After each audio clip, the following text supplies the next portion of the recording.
Hi, my name's Phil. I like talking about politics, and in this video, I like to tackle some of the utterly brainless statements that Boris Johnson supporters have made recently, with one in particular. I mean, either in his defence or in theirs. And consider this, well, that's a bit of a rant maybe, an exercise in discussing the right and wrong ways to play the political game in interviews. But first, if you'd like to be notified of daily news in politics, please subscribe to the channel and click the bell notification icon. So, as I've said before, I get the evil with fascists. I do. There are all sorts of people in the world. There are good people who will put themselves out, put themselves to the hazard to do good things. There are decent people who would not wish to cause harm to others. There are those who might accidentally harm others through ignorance or through fear. And then there are those who prey upon that last group.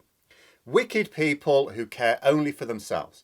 If they ever show consideration for others, it will only be their small circle of close associates, their tribe, you might say.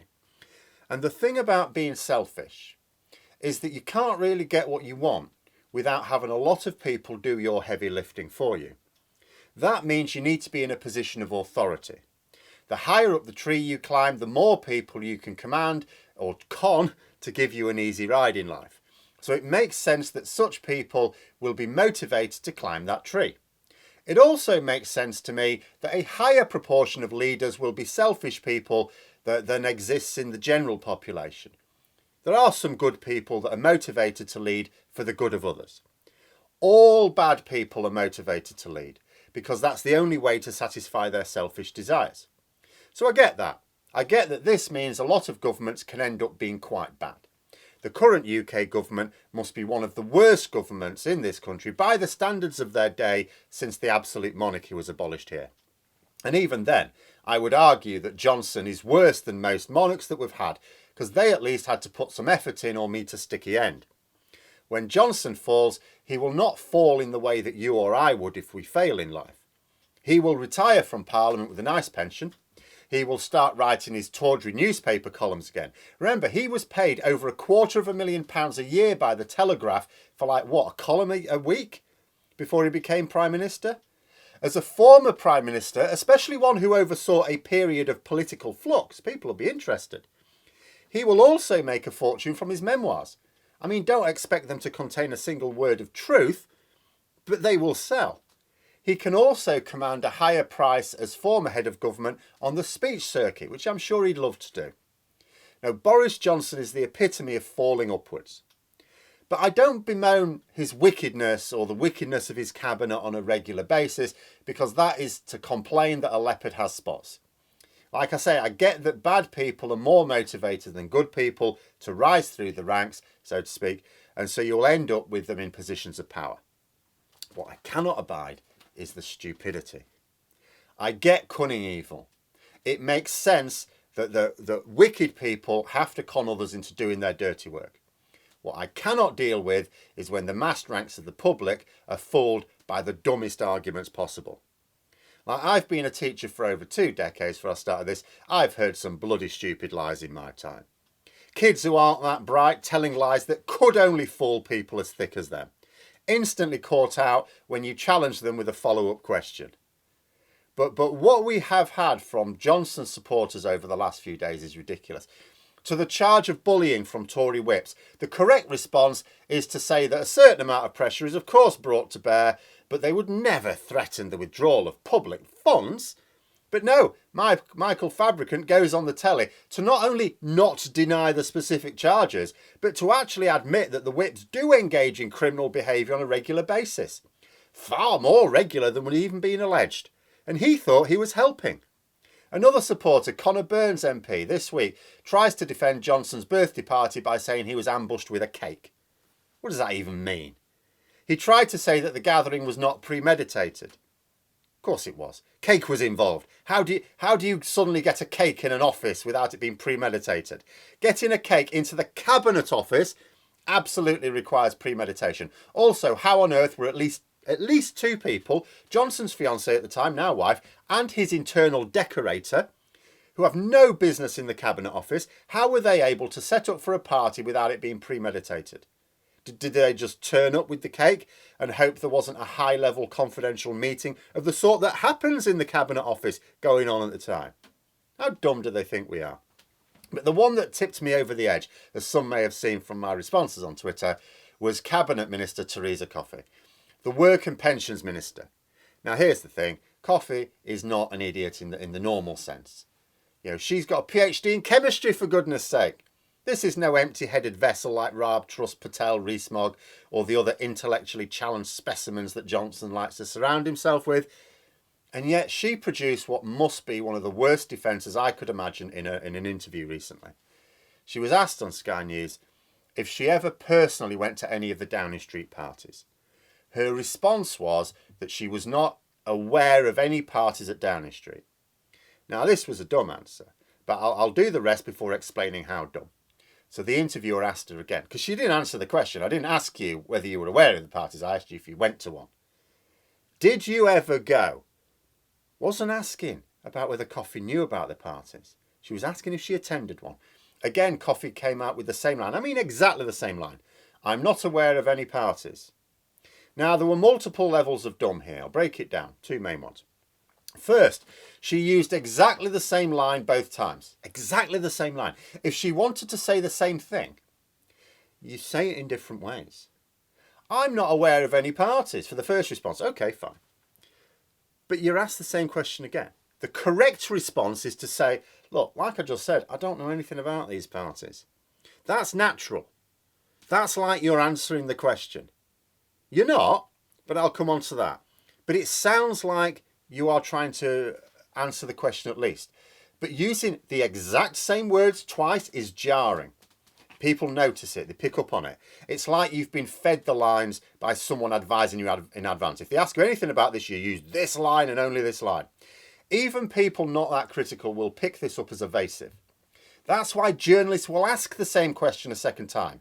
You know, if you evade it the first time, they'll ask it the second time so that their viewers can pick up on the fact you've evaded it. They're trying to catch you out with a lawyered response.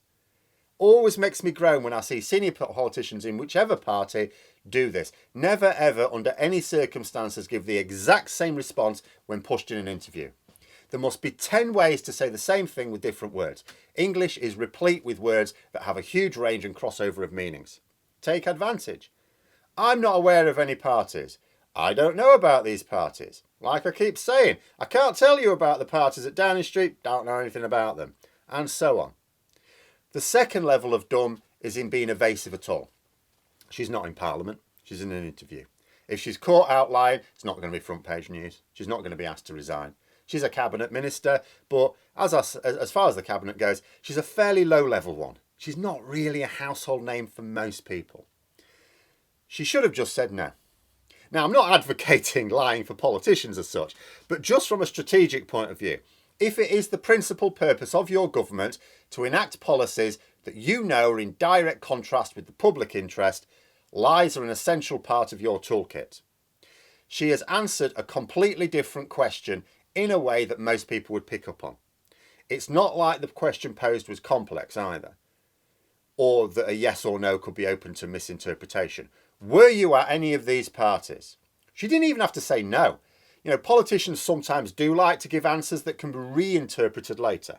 So she could have said, I've never attended a party at Downing Street whilst the COVID restrictions prohibited it. That way, even if she is lying and she's proven she's lying, she can still get out of it. She can pull the work event nonsense like Johnson. She can say that it wasn't prohibited by the rules at the time because she went for the purpose of discussing a matter with someone there. If other people were breaking the rules, that was up to her. But she went to Downing Street, which is a workplace, to discuss a matter, a confidential matter with someone. The fact that things were going on in another room or something like that, she could say is neither here nor there. The worst that can happen is that a photo emerges of her with a glass of bubbly. And then the worst that people will think is that she lied. But that's what anyone would think from her answer anyway. Also, if she is later proven to have attended, that revelation would be more damaging than having lied about it in a previous interview. Why doesn't she just say no? After all, if she knew nothing about the parties, she's claiming she knows nothing about Downing Street parties. Well, if you know nothing about them, then you can't have attended any, because if you'd attended one, you would know something. Why not just say so? That's all she's been asked. Why not just say so? It doesn't make sense. Unless, of course, she did attend. the only conclusion you can draw from her answer is not only did she attend at least one party, but she suspects that there is proof that she did, and she believes it will emerge before too long. Then I suppose there is a third level of dumb, given that she needlessly and obviously evaded the question in a way that will get most people thinking that she did attend. She's dropped her entire party in it. Up until that interview, someone watching will have thought of the Downing Street parties as essentially a failure from Boris Johnson. Most of the public haven't been thinking about other ministers or even MPs being connected. Maybe Matt Hancock from that photo in the Downing Street garden, but not a lot was made of his presence there because he'd already lost his job by the time it was published. But now a minister on the fringes of the cabinet looks like she's attended a party at Downing Street. Her answer can lead you to no other conclusion. And people don't really know much about her. So then they'll think, well, hang on a minute. What about more senior ministers then? Well, did Dominic Raab attend any? Rishi Sunak? Rishi Sunak works next door. Priti Patel, Liz Truss, and so on. Journalists will ask them. And if they are similarly evasive, people infer that they also attended. And when Johnson eventually goes, people won't be thinking, good, that guy who couldn't follow his own laws is gone. They'll just think, oh, that guy who couldn't follow his own laws is gone and he's replaced by another one who couldn't follow their own laws. They'll see the entire party as one big criminal syndicate. Of all the stupid things that Tory MPs come out with to try and prop Johnson up, and granted there's no good way to do that, this response from Coffey has to be one of the most naive and damaging things to say. And frankly, her only saving grace is that no sod knows who she is, and so it probably won't be shared all that widely. And you'll be thinking to yourself, but isn't this good, Phil? That people will see the Conservatives for what they are. And it's like, well, yeah, but it's the principle. Because there we are. The art of conducting a political interview and how not to do it by a cabinet minister. Because the thing is, yes, I get the evil. I can't get over the stupidity. It's disappointing to be ruled by evil overlords. It is embarrassing to be ruled by stupid ones. But those are my thoughts. Let me know yours in the comments below. I hope you found the video interesting. If you did, don't forget to click the like button. And if you'd like to support the channel further, please also click the Patreon link for details. And until next time, I'll see you later.